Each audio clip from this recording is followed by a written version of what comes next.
Hi, everyone, and welcome. Thank you so much for joining us for our webinar. I am Victoria, and I'm here to represent PunchPass and talk to you about pricing your group fitness classes today. Before we jump in, a couple things before we get started. If you do have to jump off the webinar at any point, we are recording this, and anyone who signs up will get a link to the recording afterwards via email, so you can look for that. If you do have questions as we're going through, feel free to add those to the chat. We'll review those at the end. And, we're really excited to talk to you today about some things around pricing classes, because these are questions that we get all the time at PunchPass. We're always working with people who are creating new offerings and maybe starting their own business and are kind of wondering, like, how do I decide how to set my pricing and what makes sense or what's reasonable to charge? And there are a lot of different factors that can come into play here. So we're going to talk through that, and we're also going to show off some pretty exciting kind of numbers from PunchPass, so we can kind of look at what is really popular and trendy around pricing for people who are using our system. So we're going to go ahead and get started. One of the things that we kind of talk about at PunchPass is that pricing, it's a bit of a science, but it's also a bit of an art. There's definitely some hard numbers and evidence that you can pull to help make you, give you an informed idea as to how to price your classes. But there's also sort of intangibles that are hard to put a dollar sign on. So we're going to talk about what those can kind of represent. But a lot of this is based on value-based pricing and, the different kinds of offerings that you have. So we're going to go down those different directions and also talk about some of the most popular things we see among PunchPass users. So I'll go ahead and jump right in here. So in looking at class pricing and considering price and value and how those kind of numbers come into play, one of the most important things, or the most decisive factor in pricing, is your own geographic area and the demographics of your location. What we see is that there's a lot of times we'll pull national averages, and then we'll run and compare that to, say, New York City metro area. And, we do this because we know that in certain areas and certain places where, salaries are different, cost of living is different, then we'll see different pricing structures. So we'll kind of give different examples, but knowing your own area and having a bit of a finger on the pulse of, what's popular in your area in terms of fitness class pricing is probably going to be, a key factor in determining, at the very least, around the range where you might be charging. When it comes to things around value, one of the most, important deciding factors is, what your instructors and their expertise brings to the table.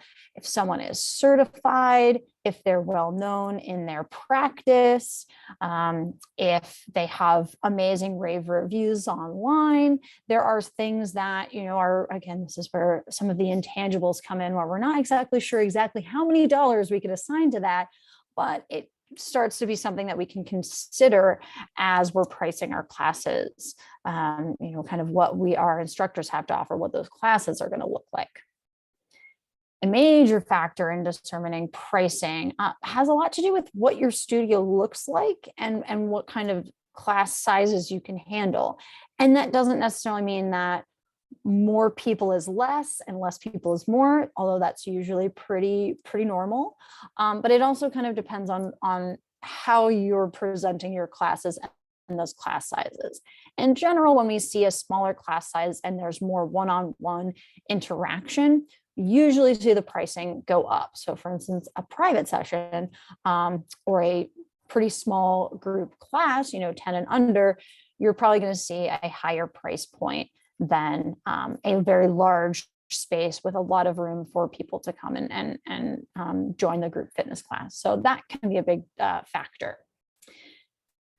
And then there's also the client experience, some of the things that they'll interact with in your studio space and in your gym or the different amenities that you have to offer, and your customer service can also be one of those features that's of value, but not necessarily something you can directly put a price on, but something that should influence your price. Knowing what you have to offer and what you're presenting for a client experience is something that you can, include in your pricing and consider in your pricing, because they're not just getting a class, they're getting a full experience. And people can put a dollar, can feel comfortable with dollar amounts that are related to the value of that experience.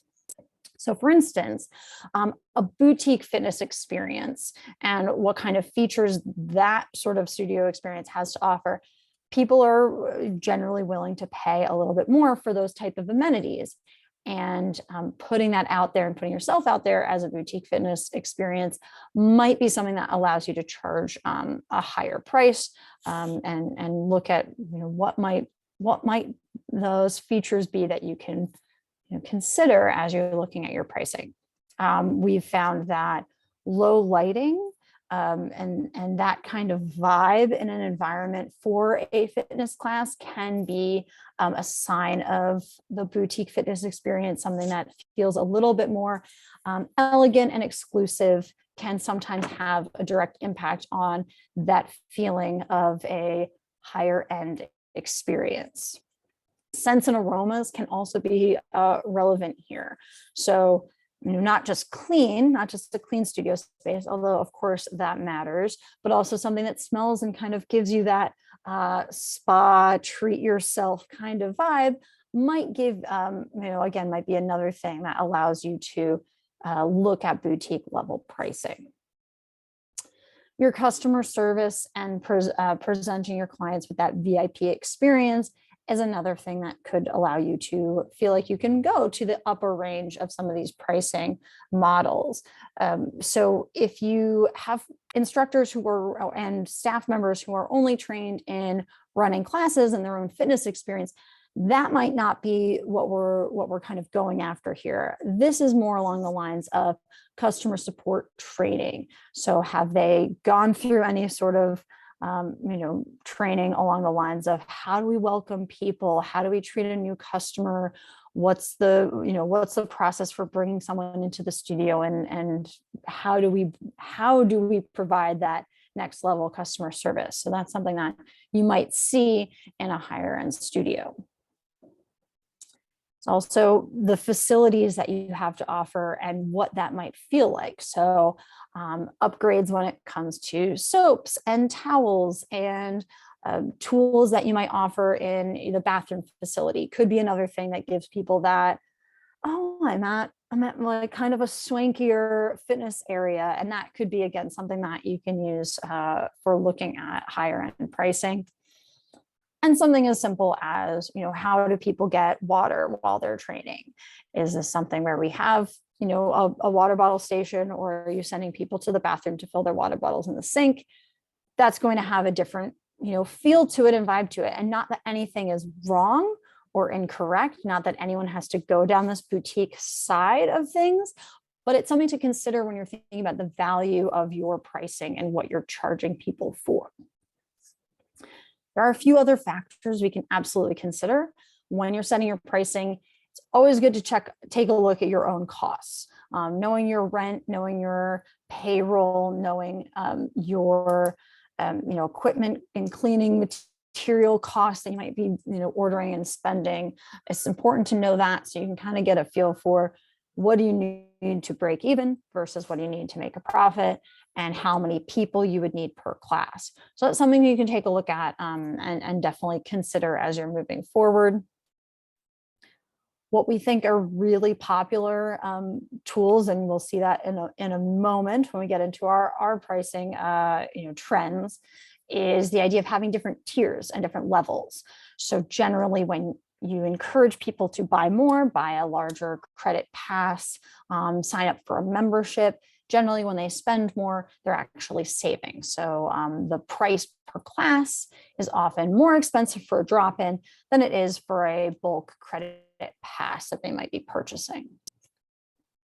It's also really important to consider who you are as a company. What is your studio offering, and what are you putting out there? So for instance, if you are looking at going for boutique style fitness pricing and offering a premium price for your classes, then who you are as a business, that's going to need to be reflected in that. So for instance, you might want to look at some of your marketing and website branding, and is that in line with what you're looking to price your classes at? Or if your brand is more fitness for all and putting yourself out there to say, like, we offer scholarships and donations, then that is going to be a different kind of style of not only pricing, but also how you're going to market yourself and market your prices. So definitely important to think about what you're looking to do. What are your goals when it comes to how you want to offer pricing, and how you want your business to come across to people and make them feel. So that's something to consider as you're working on your pricing.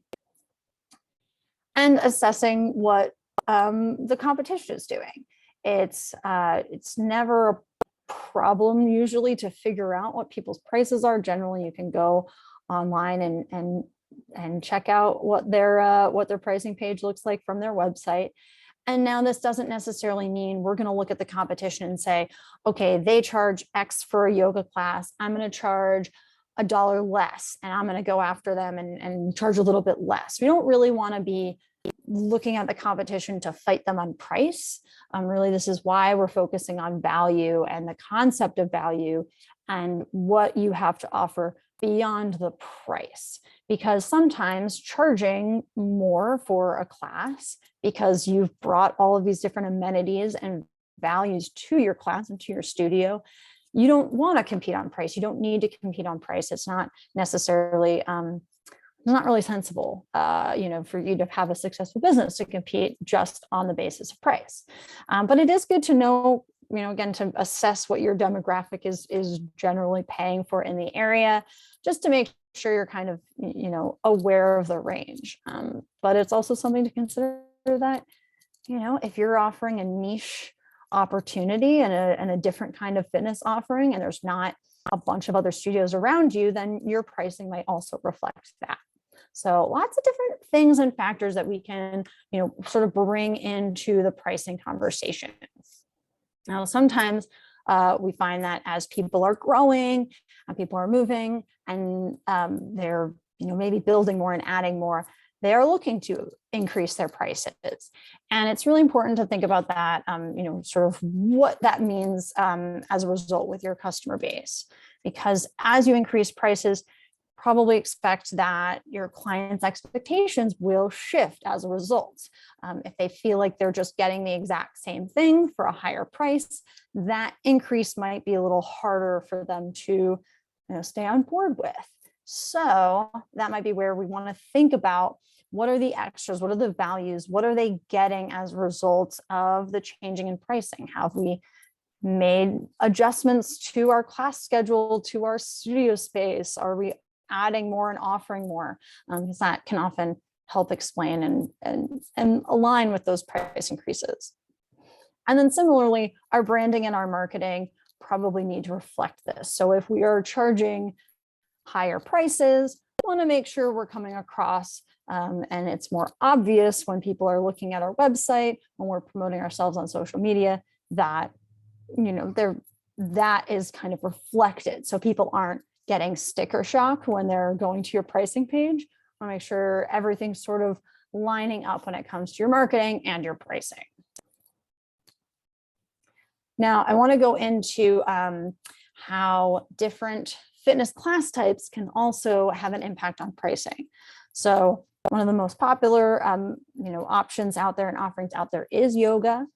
And we're going to be using a lot of US numbers to help explain and give you an idea about pricing levels. Obviously, for different countries, this might shift and change a little bit, but it's also pretty diverse across the US as well. So we're just trying to get you to understand a few averages, a few general ranges so that we can kind of understand where the industry is at in general.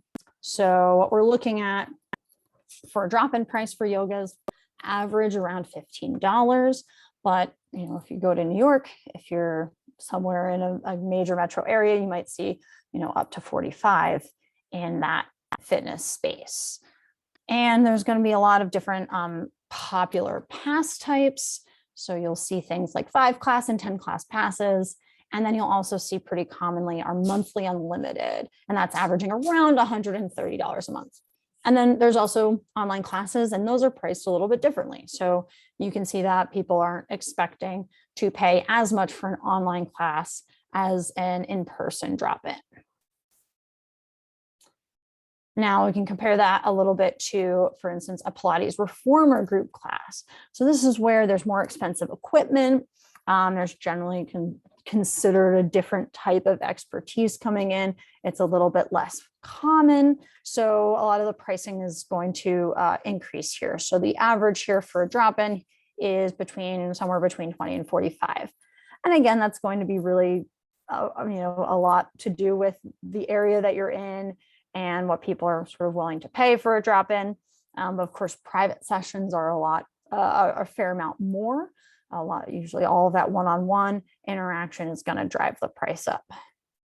Still seeing a lot of buying more to save. So buying a up to 10 pack, 5-pack class is beneficial.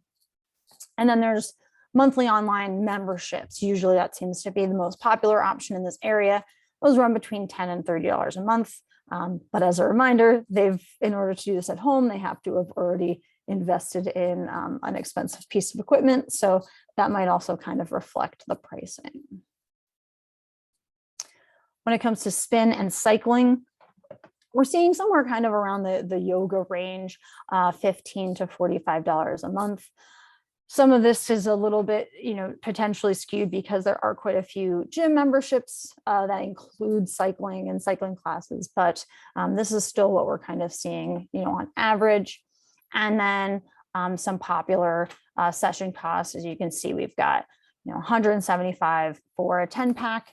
And that's, as you can imagine, that might be, somewhere in the middle of that range. So maybe if a single pass is 20, when you buy 10, it's 17.5 per class. Like that's $17.50 for a class, and that's not a bad deal. The most popular online option, of course, which you might be familiar with, is Peloton.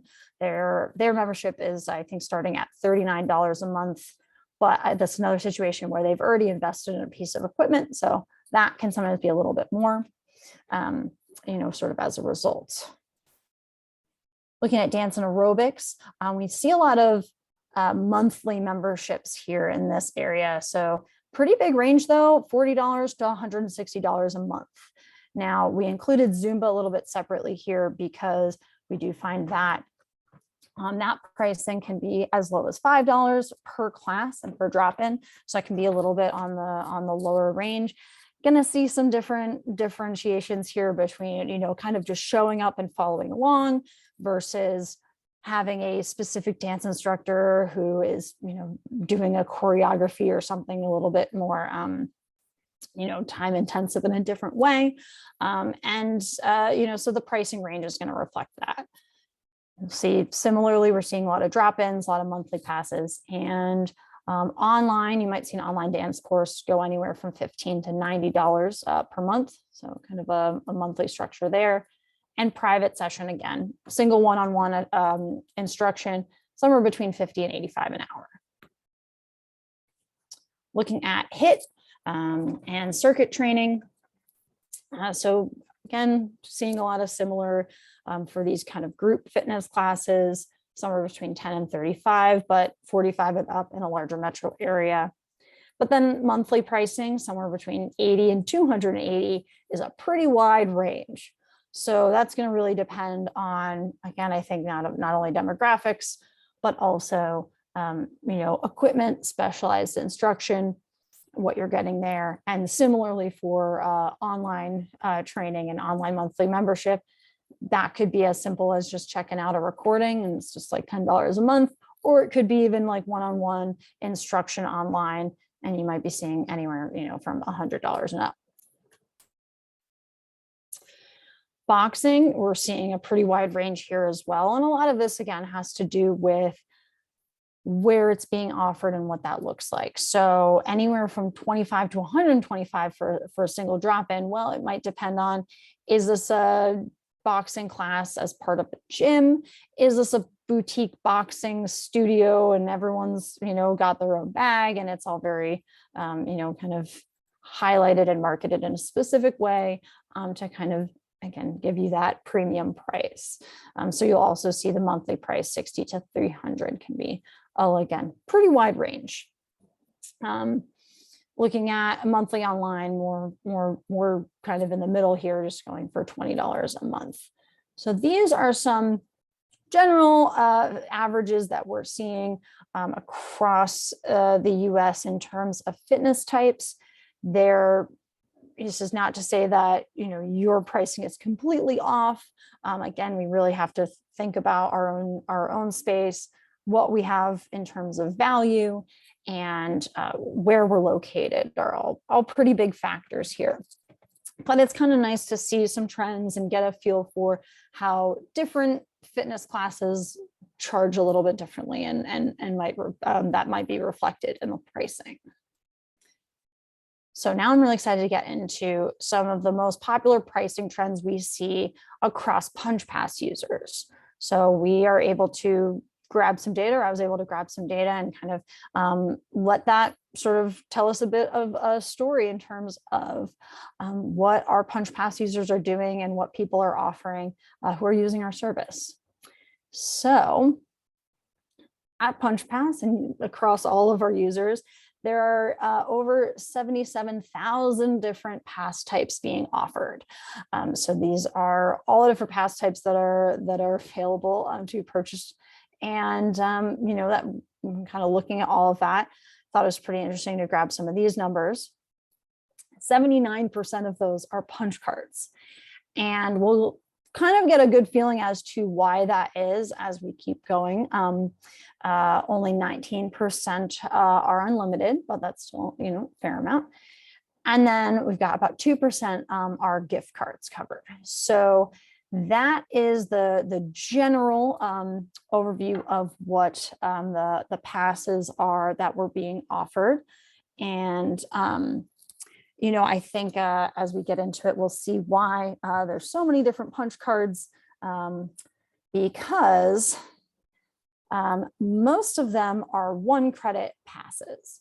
So the reason why I think this helps explain why we have so many punch cards and so many people are offering punch cards is because there are a lot of different types of single drop-in classes that every individual studio might offer. Anytime you're offering a workshop or you have a different type of class, you might have a different price associated with it. So if you're a studio that offers multiple offerings, well, your Zumba class might be priced differently than your mat Pilates class. So you're going to need to create more punch cards to reflect your different pricing. So that's why that's very popular. And then the next highest is 10 credit passes, followed by 5 credit passes.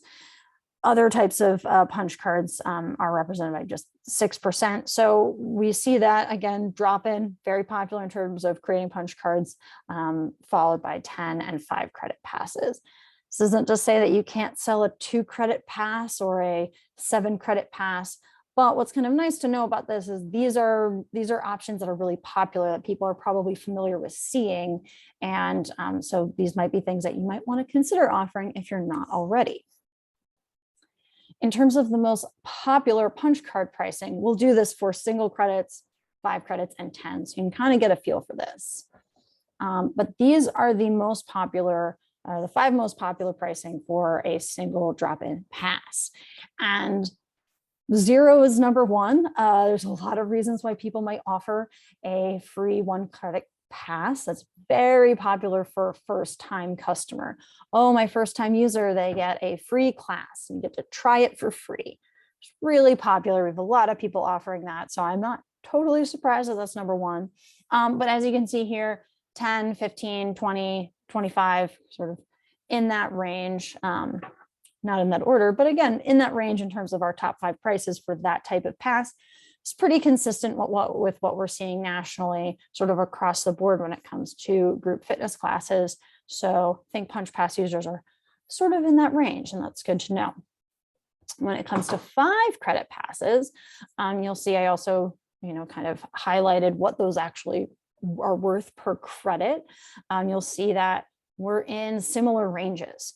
So, this also not a huge surprise. These are pretty popular pricing. This is also very even pricing. I think this is probably one for convenience for a studio owner, right? I mean, it's a lot easier for us to figure out the own math for our revenue if things are generally in kind of, easy numbers to run calculations with. It's not working out to like $7.25 per class. It's working out to $10 a class, $12 a class. I mean, it's kind of easier to handle. So similarly, we're seeing that. And we also see that across the 10 credit passes as well. So similar numbers, 10, 15, 12, and 20 per class. So that, again, we think those are pretty popular for a reason. It's easy for not only the studio owner to run those numbers, it's also easy for a customer to run those numbers. So if I see that, for instance, if we have single drop-in is 25, but a 5 credit pass is 100, well, that brings me down to $20 a pass. And then if I look at the 10 credit pass, 10 credit is 120, 150. So it drops down to $15 a class. And I see the value and the benefit. It's easy for me to run those calculations. So I think keeping it to even numbers can be really helpful to highlight how people can buy more and save more. When it comes to unlimited passes, I wanted to look at, an unlimited pass, people get access to, again, whatever eligible classes that they can get, but they can attend as many as they want during that time frame. So here's where time frame comes into, something is important to see, like how long do people let people pay for and take unlimited classes? So we have 1 month, then we have expires on a specific date. That one's a little trickier, so I wanted to explain it. That's something where we might say, when I sell an unlimited pass, it expires on January 31st of 2022. So maybe I was running a special promotion. Hey, take unlimited classes in January, just this special price. That's where you might see a specific date end. When it comes to never expire, that also doesn't surprise me as why it's very popular. You might wonder why you might not ever want to charge more. But what we recommend at Punch Pass for giving your instructors free classes, you say, hey, you can make an unlimited pass and set it to never expire and just assign that to your instructor's customer account. So I think that's why that one ended up being very popular. Then we have 30 days and 4 weeks. And if we're looking at this, I'm going to say, well, 1 month, 30 days and 4 weeks are all pretty similar. So generally people are looking at charging monthly, but maybe on a more even structure, like 30 days or 4 weeks, so that it's not, kind of dependent on the number of days in the month. But in general, we're not that surprised. We see a lot of people offering, monthly passes. And so that seems to be about right. And so when it comes to pricing, we're going to look at, you'll see why I did top 6 and not top 5 in a moment, unlimited pass prices. So we're just looking at unlimited pass prices that are 1 month, 4 weeks, and 30 days. So all around the same time frame. And we start with 0 again. And you can imagine sometimes we're giving away some things. People are offering different promotions. Then we have 50, $1, which I thought was an interesting one, but I think possibly, again, as sort of a benefit or a credit or a way to, kind of track what you're giving people.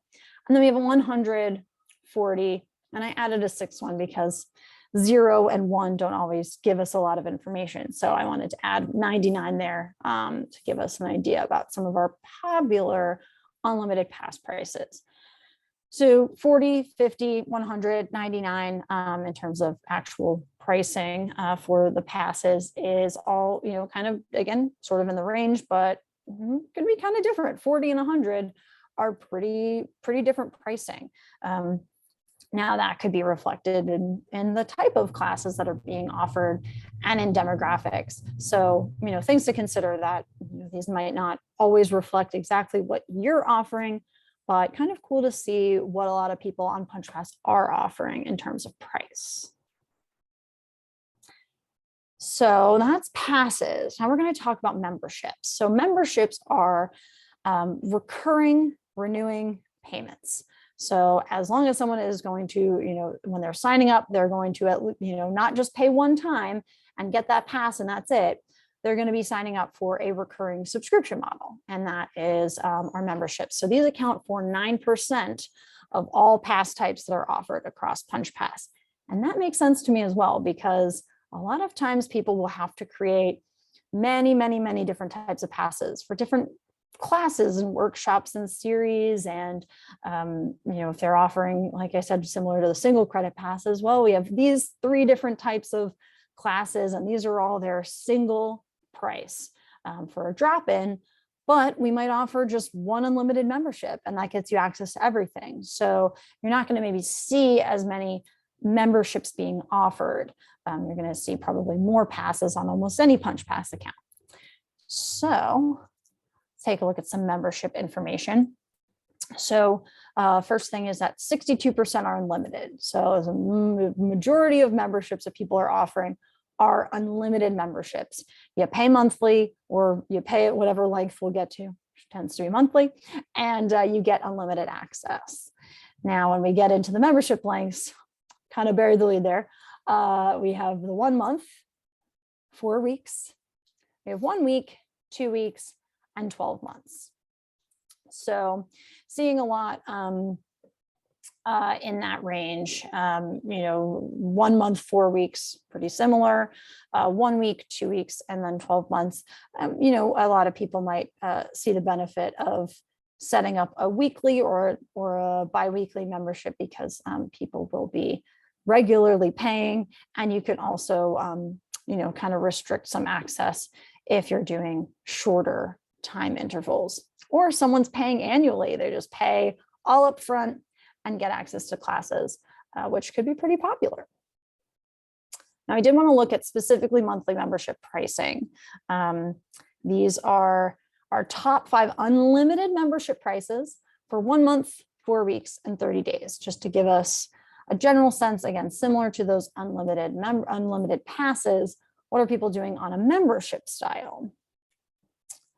So for our top 5, we're seeing similar numbers. So similar to a single pass for a month, the monthly membership pricing, very similar, 50, 100, 40, 60, 99. Nicely, we're not going to see a 0 here. So that's a good sign. But it is something to consider when you're setting up your monthly membership. Is it unlimited? How long is it? And does it, provide a benefit? Generally, when we're talking about memberships, we want people to see their benefit to signing up and saying, yes, I'm going to pay at this interval every time. And it's kind of nice for a studio owner to have that expected revenue, maybe every month, or however you're setting it up, every week, every 2 weeks. But again, monthly is very popular. So that is why I wanted to highlight those prices.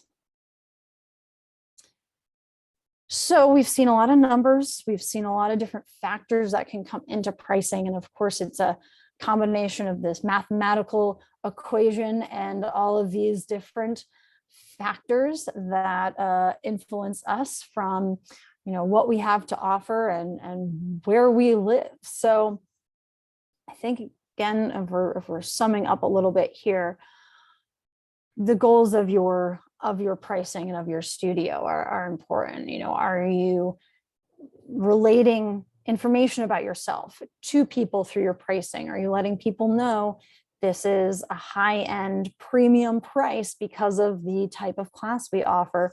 Or is this a come on in. We want as many people to join as possible. We're making this easy for you to say yes to fitness. These are different goals and they have different pricing usually associated with them. So something to think about that's going to work for you and your offerings as a result. Speaking of offerings, what type of class is this? Is this a class that, there's a fair amount of competition in the area for? Is this something where if someone wanted to take this type of class and they don't come to you, they would have to drive, or go to a different city or go to a different town? Is that, is that going to factor into your pricing? It probably should. So something to consider, right? We're not necessarily fighting our competition on price, but we want to keep an eye on it and get a feel for it as we're setting our own pricing levels.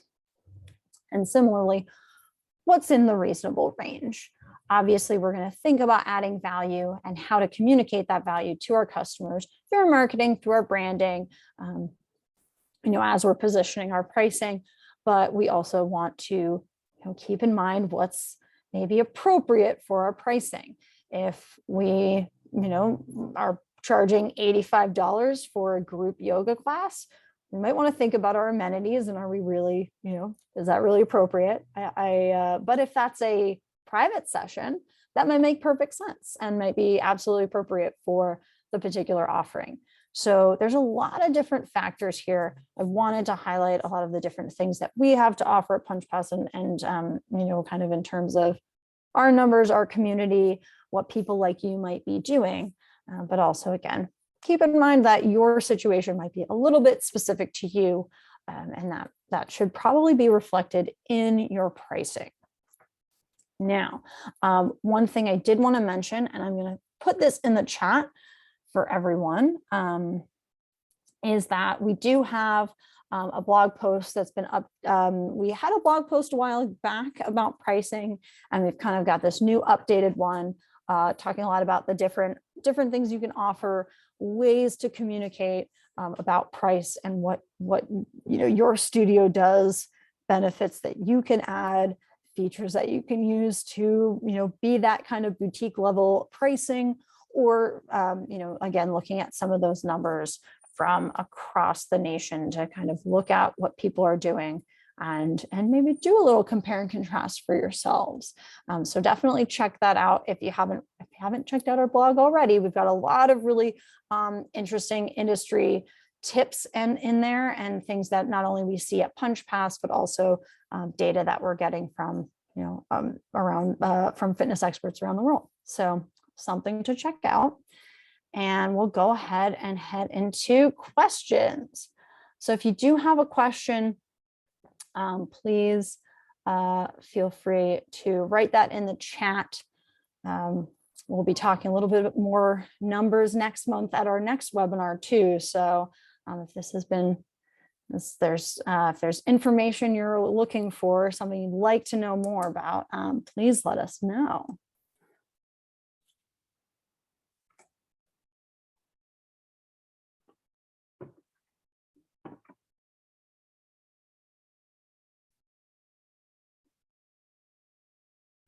All right. Well, it doesn't look like anyone's reached out, but if you do have questions, if anything comes up, if you're, kind of wondering like, hey, where am I? Or, I'm doing this. Does this seem right? Does this seem, reasonable for my area?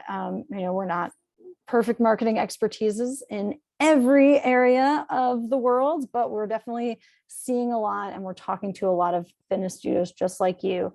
So if there's something that you have a question about and it's not coming to mind right now, oh,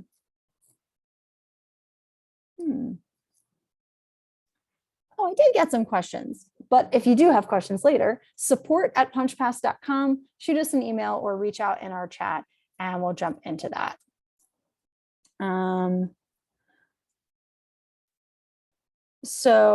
Had a question about, actually, this is a cool question about changing the structure of your membership in PunchPass.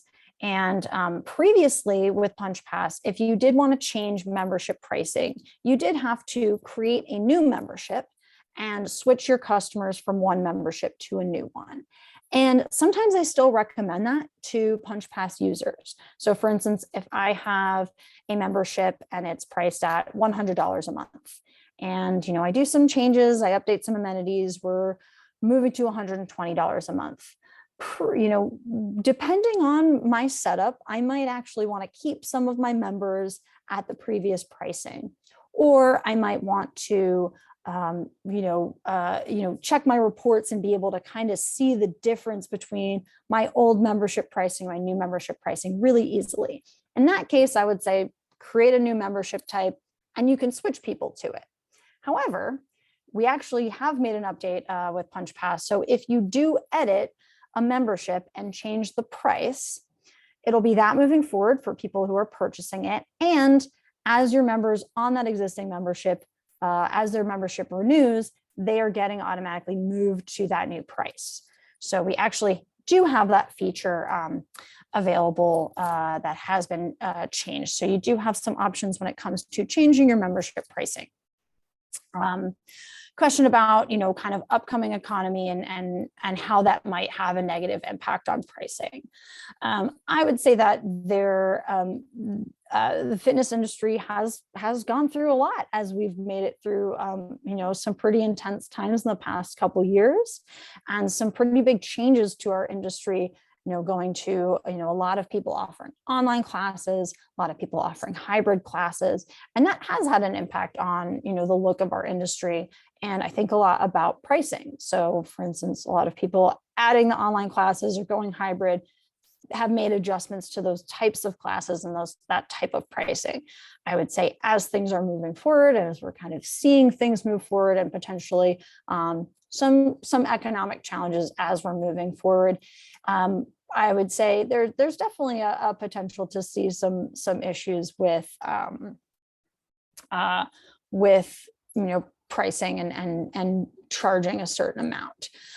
This is potentially an opportunity to think about boutique level pricing and whether that putting yourself out there on that level is kind of a higher end opportunity, might appeal to people who might not be as negatively impacted. But you also might look at an opportunity to support your community and offer some higher level pricing, or offer some donation-based pricing to say, hey, like if you pay a little bit more, you can help cover people who are struggling right now. Or we offer a scholarship. Here's how you can donate and support people who might not be able to afford to take these classes to be able to take these classes. So there's a lot of different ways that you can present your pricing and and your studio in kind of difficult economic times, and in a way that can be kind of supportive and positive, so that people who are not feeling the pressure as much might be able to help the people who are. And that kind of community effort might be a great way to handle some of the things and maybe some potentially negative changes when it comes to how the economy is doing. So I had a question about, do we have data about customers who use a free pass or a discounted pass move to full paying? So I don't have that number on hand right now, but I will, certainly I'm going to write that down. We are looking at next month's webinar is going to be a little bit more PunchPass by the numbers, getting you some more data about how people are using PunchPass, what things are looking at. So I don't know if that's data I can grab, but I will write it down and make sure to look into it for you. So I will reach out to you specifically if I can grab that. But also that might be something we can present in the next webinar, as well as we look into more PunchPass by the numbers and more data that we have access to. Free pass to paying, just writing that down so I don't forget. And excellent.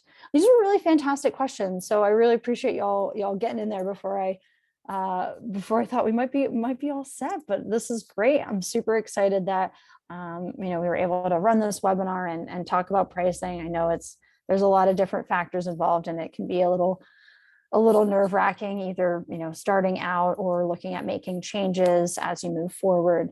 So I'm glad that we're all here together to talk about it. And, if you do have questions as they keep coming up, as you're going about your own day and your practice, please feel free to let us know. We're happy to help. Support@punchpass.com. Feel free to email us, or again, reach out in the chat. It's on any of our public pages, or if you log into PunchPass, it's on your homepage in the bottom right-hand corner. So I do want to say thank you to everyone for joining us.